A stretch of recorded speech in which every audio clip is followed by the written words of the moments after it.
Brilliance Audio presents Take What You Can Carry by Gian Sardar, performed by Vane Asadorian. They need to find what they're looking for, or make sure it's not there. What's not there? A bomb. A bomb?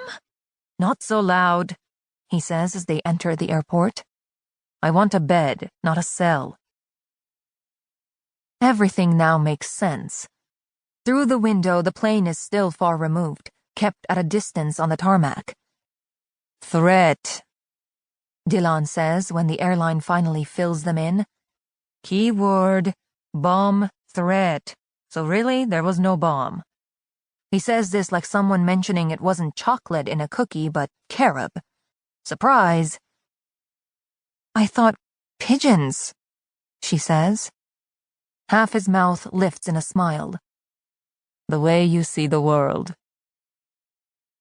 She feels foolish. Her hope, her innocence, is something she tries to cover like an ill-fitting shirt. Delan is 6 years older than she is, around the same age as most of her friends, and only recently has she understood that this has her operating from a youthful, inexperienced deficit. So you knew. Of course, he says. But what could we do? Get off the plane? You panic when you have a choice. With his arm around her, he pulls her toward him, giving her a squeeze, and then turns to the woman behind the counter, taking on a charming smile. Luggage, please? Tell me it will find us at the hotel. I have gifts for my family and I cannot replace them. And I will need to know where the chocolate is. His gifts. A movie poster from his first job in the United States, a minor but key part in a huge film, and though he's not on the poster, his name is, and reviews of plays, which are his real love, though television and commercials and a job at a restaurant pay the bills. Also packed is a playbill from a production he was in last year, from before he and Olivia started dating, his face on the cover alongside that of his co-star. A woman with a ski-slope nose and a blonde hair that always looked slightly wet. A woman who'd once ended up at the kitchen table for breakfast. As well, there are 6 necklaces, 2 men's gold-plated watches, and 1 watch with leather straps like dampened wood, and a compass. When Olivia saw it, she'd known exactly who it was for. Aras, his best friend. And Amir Hez, the head of a large unit of Peshmerga.